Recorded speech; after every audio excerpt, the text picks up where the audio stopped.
আসসালামু আলাইকুম ওয়া রাহমাতুল্লাহ। প্রথমে একটি কথা বলি, আমি আপনাদের এখানে নেতা হিসাবে আসিনি। আমি নেতা হিসাবে আগামীতে থাকতেও চাই না।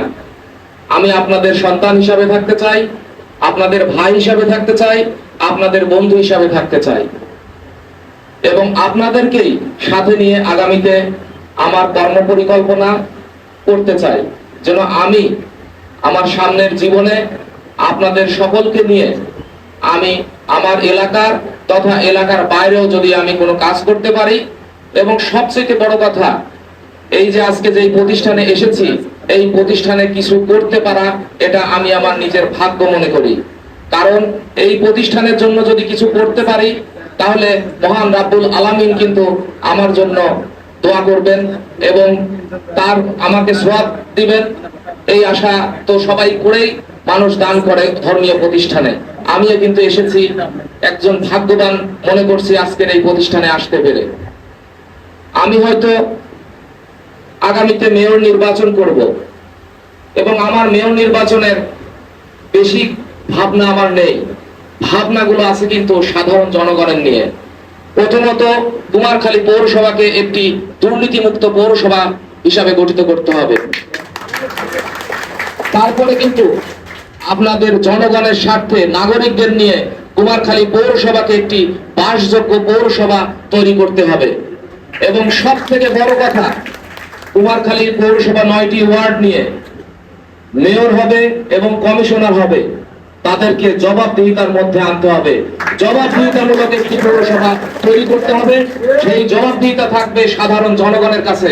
সাধারণ জনগণ একটি মেয়রের কাছে জবাবদিহি করতে বাধ্য থাকবে, মেয়র জবাবদিহি করতে বাধ্য থাকবে যে সে কি পৌরসভার উন্নয়ন ফান্ড থেকে সরকারি যে ফান্ডগুলো আসে, সাধারণ জনগণ প্রশ্ন করতে পারে এই টাকাগুলো আপনি কি করলেন, এমন একটি মেয়র নির্বাচন করতে হবে।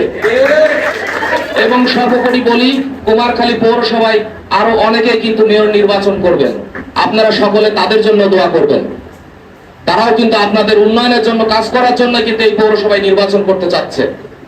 আপনারা তাদের জন্য দোয়া করবেন এবং আমার জন্য দোয়া করবেন এবং আপনাদের মাথা দিয়ে, আপনাদের মনোবল দিয়ে, আপনাদের মন দিয়ে যাকে আপনারা মনে করবেন এই পৌরসভায় তাকে মেয়র করলে এই পৌরসভার উন্নয়ন হবে, আপনারা তাকে ভোট দিবেন। আমি আপনাদের ভালোবাসা নিয়ে থাকতে চাই, আমি কোনো জোর করে কোনো কিছু করতে চাই না। কিন্তু একটি কথা বলি, আমি এই নির্বাচন করতে আসার পরে আমার কিছু সহকর্মীদের অনেক রকম ফোনে হোক বা যে কোনো বিষয়ে হোক অনেক রকম কথাবার্তা অনেকেই বলতেছে।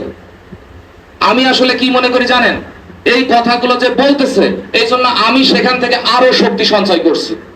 এই শক্তি দিয়ে আমি আমার সামনের পথকে আরো সুগম করবো ইনশাআল্লাহ এবং আপনাদেরকে নিয়েই আমি এগিয়ে যাব। মাদ্রাসার সভাপতি সাহেব এই মাদ্রাসার জন্য একটি রাস্তার জন্য একটি কথা বলেছেন যে রাস্তার জন্য একটি জমি খরিদ করা লাগবে। অবশ্যই পৌরসভার মধ্যে জমি, সেই জমিটার কিন্তু মূল্য অনেক বেশি।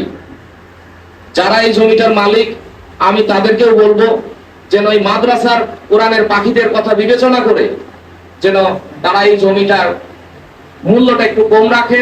কারণ তাদের জন্য আল্লাহ হয়তো বা কোনো সওয়াব লিখে রাখছে। এবং আপনারা যারা অত্র এলাকার মানুষ আছেন, দেখেন 10-এর লাঠি 1-এর বোঝা। সবাই মিলে যদি আমরা একটি উন্নয়নমূলক কর্মকাণ্ডে যাই, তাহলে কিন্তু কারোর ঘাড়ে কিন্তু বেশি ব্যথা হবে না। সবাই মিলে একটি কাজ কিন্তু খুব সুন্দরভাবে করে ফেলতে পারবো। যদিও আমি এখানে আসছি সেইভাবে প্রস্তুতি নিয়ে আসিনি, তবে আমি আসলে মুখের কথায় বিশ্বাসী না। আমি যেটা করব সেটা আমি এখনই করে যাব। আমি এই জন্য আপাতত এই মাদ্রাসার সভাপতি হাতে আমি আপাতত 30,000 টাকা দিয়ে যাব এবং আগামীতে যদি তাদের কোনো এই জমি কেনা বাবদ আরো কোনো কিছুর প্রয়োজন হয়, আমি তাদের সাথে আলাপ আলোচনা করে, অত্র এলাকার ময়মুরব্বীর সাথে আলাপ আলোচনা করে আমি পুনরায় আবারও সাহায্য করার জন্য আমি প্রস্তুত থাকবো। এবং শুধু এই মাদ্রাসা না, যতগুলো এরকম মাদ্রাসা আছে এবং তাদের যদি কোনো সমস্যা থাকে আমি আমার সামর্থ্য অনুযায়ী চেষ্টা করব। এবং মহান রাব্বুল আলামিন আর আপনাদের দোয়ায় আমি যদি মেয়র হতে পারি, ইনশাআল্লাহ অতীতে যেটা দেখেননি আমি মুখে বলবো না, আমি প্রথমে বলছি আমি কর্ম দিয়ে মানুষের মনের মধ্যে যেতে চাই। আমি ইনশাল্লাহ এই কোরআনের পাখি সহ কুমারখালীর আর্থসামাজিক উন্নয়নে ইনশাল্লাহ ভূমিকা রাখার চেষ্টা করব। আপনারা সকলেই আমার জন্য দোয়া করবেন এবং আমি আবারও আমার এবং আমার পরিবারের জন্য দোয়া চাই। এবং আমার আরেকটা কথা বলি, আমার 2 দিন আগে আমার প্রিয়তম সহধর্মিনীর অপারেশন হয়েছে, তার পিত্তথলিতে পাথর হয়েছিল।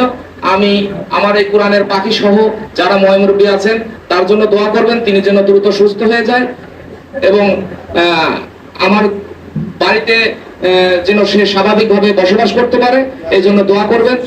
এবং সেই সাথে আমি আমার আগামী পথ চলতে যেন সুগম হয়, সেই বিষয়ে আপনারা দোয়া করবেন এই আশাবাদ রেখে, এবং আপনাদের সকলের সুস্বাস্থ্য কামনা করে সকলের কাছে আমার জন্য দোয়া এবং মিনতি জানিয়ে আমি আমার সংক্ষিপ্ত বক্তব্য শেষ করছি। ধন্যবাদ সকলকে। আসসালামু আলাইকুম ওয়া রাহমাতুল্লাহ।